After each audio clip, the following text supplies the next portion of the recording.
Olá, turma, tudo bem? Vamos continuar então. Hoje é a 6ª aula de fitoterapia.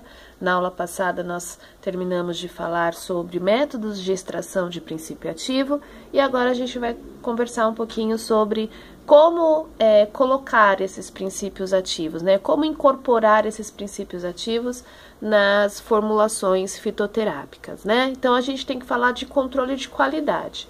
O medicamento, para ele ser considerado fitoterápico, ele teve que ter a aprovação da Anvisa e do Ministério da Saúde. Então, não é qualquer medicamento que se faz aí em casa ou num laboratório caseiro que a gente pode considerar um medicamento fitoterápico aprovado. Esse é o grande problema, né? Que tem muitas pessoas que acabam vendendo aí as próprias garrafadas, né? Fazem aí xaropes de guaco, invasam e acabam saindo vendendo.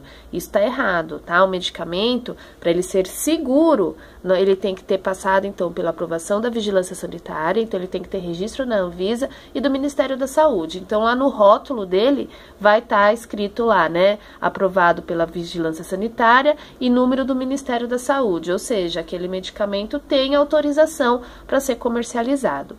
E o porquê que ele tem essa comercialização? Ele seguiu, né, a RDC 210 de 2003. Essa RDC fala sobre a produção de medicamentos, tanto medicamentos industriais, né, como medicamentos fitoterápicos. Então, para ele ser fitoterápico, ele tem que comprovar, na hora que vai fazer o registro, ele tem que comprovar que ele está isento de micro-organismos. Né? Então, tem que mostrar o laudo que não tem a presença de fungos e bactérias.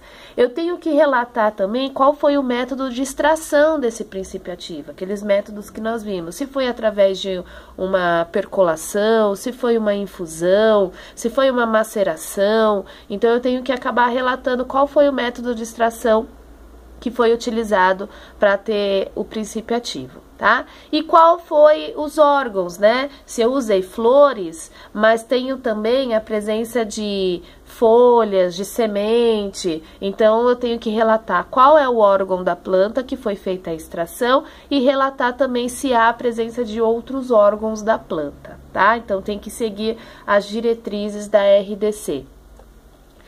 Aí a gente tem que tomar um cuidado, né? Porque assim, não é que tudo que é natural é fitoterápico, nós já estamos conversando várias vezes sobre isso, né? Então, olha só, não são considerados fitoterápicos. Então, chá não é considerado um medicamento fitoterápico, ele é enquadrado como alimento, tá? Os medicamentos homeopáticos e os florais de Bach, eles também não são considerados fitoterápicos devido a toda aquela filosofia que nós já estudamos.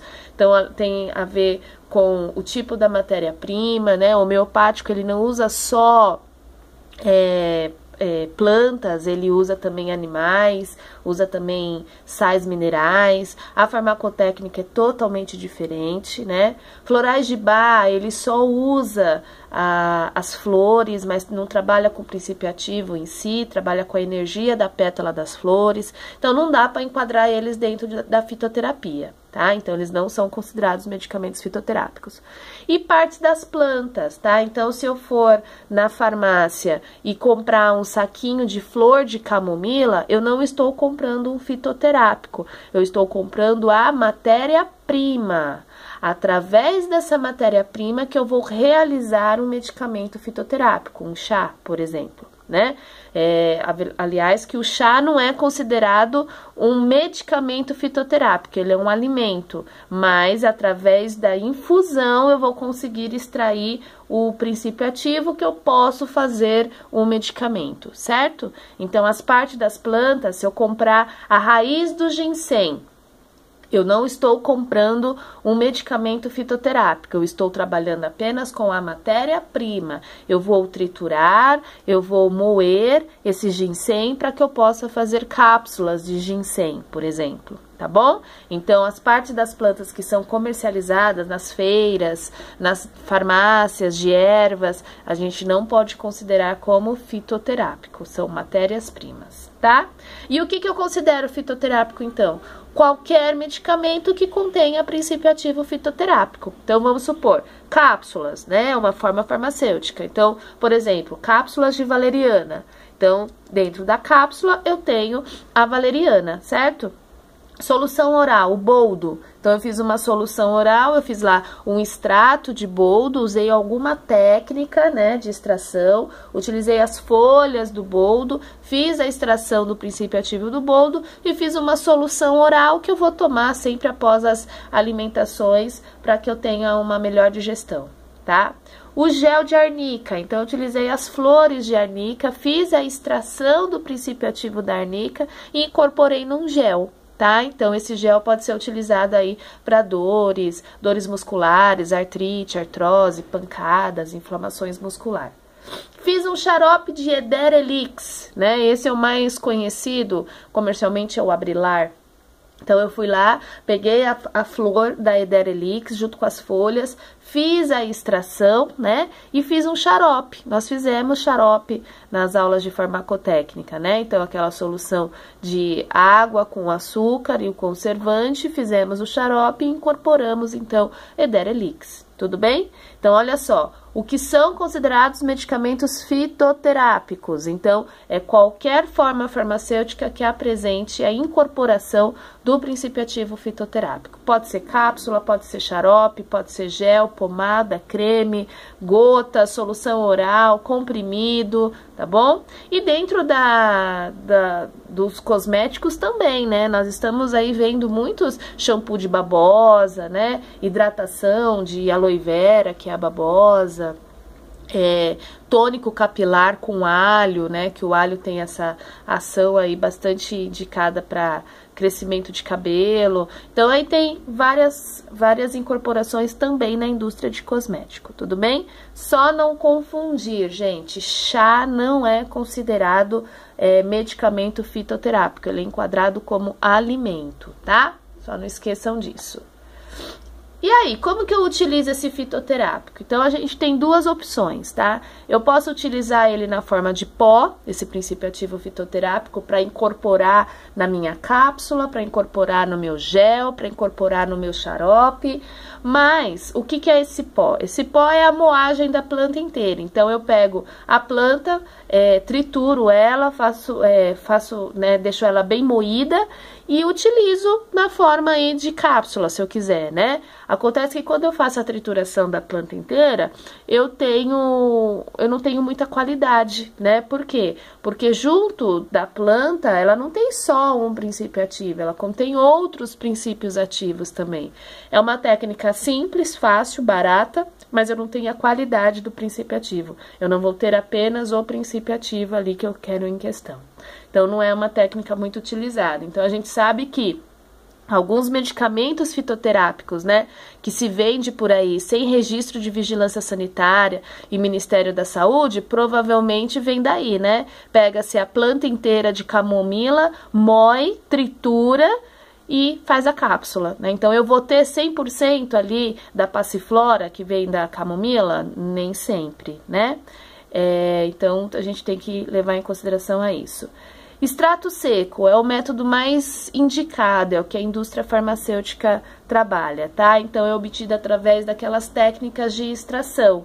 Então, sempre após todos os métodos de extração, você tem, né, um extrato, né? O resultado é o extrato. Evapora-se aquela água, ou aquele álcool, ou aquela glicerina, ou aquele óleo, ou seja, evapora o líquido extrator, o solvente extrator, e você tem ali a presença do princípio ativo, tá? Então, é uma técnica, não é tão simples, tem um custo, mas a gente acaba tendo uma qualidade melhor ali do princípio ativo que vai ser incorporado.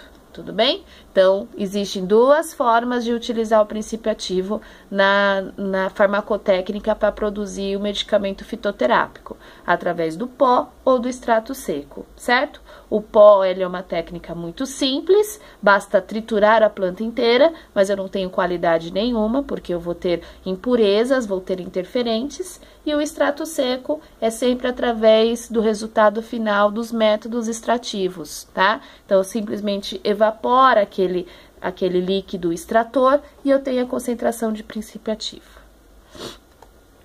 Então, quando eu vou trabalhar com matéria-prima, eu tenho que levar em consideração também toda a história daquela matéria-prima que chegou lá na indústria, tá? Desde o cultivo, aonde que ela foi cultivada, em que solo ela foi cultivada, né? Se teve controle, cuidado com proliferação de micro-organismos, se foi ou não utilizado agrotóxicos. Existem alguns agrotóxicos que eles acabam tendo uma interferência muito grande no princípio ativo, e se for feito medicamento com essas plantas, utilizando alguns agrotóxicos, isso pode ser até cancerígeno. Esse armazenamento, então, como é que foi feito esse armazenamento, né? Se eu considerei o teor de umidade, se eu protegi do calor. E o transporte, né? Se foi um transporte adequado também. Eu coloquei em frascos âmbar, eu coloquei em saquinho, eu deixei sobre a luz, eu deixei no chão, proliferação de micro-organismos, de outras pragas como ratos, barata. Então, a gente tem que tomar cuidado da onde que vem essa matéria-prima, né? Então, a indústria sempre acaba fazendo um controle de qualidade bem seletivo nos seus fornecedores. E quando a gente tem a matéria-prima em mão, a gente tem que submeter ela em alguns testes de controle de qualidade. Então, por exemplo, o teor de cinza. Como, às vezes, essa planta vai chegar de forma que passou pela secagem, né? Às vezes secou demais e eu acabo tendo cinzas, né? Sobre esses princípios ativos. Então, a gente tem que saber se tem um teor de cinza, porque senão é produto de carbonização, certo? Se eu tenho proliferação de micro-organismos, principalmente fungos, às vezes a planta está vindo de forma in natura e eu posso ter a proliferação de fungos nas folhas, nos frutos, nas raízes, e aí eu não vou poder utilizar. Teor de umidade e teor de pureza. Vocês lembram que nós trabalhamos isso na farmacotécnica, né? Toda vez que nós pegamos um fitoterápico, nós olhávamos lá no rótulo e via se tinha o teor de umidade e teor de pureza. Ou seja, o que é o teor de umidade? A presença de água naquela formulação, né? Naquele princípio ativo. Isso pode interferir na dosagem, no peso daquele princípio ativo. E o teor de pureza, né? Lembra que eu falei? Nem sempre vem só flores.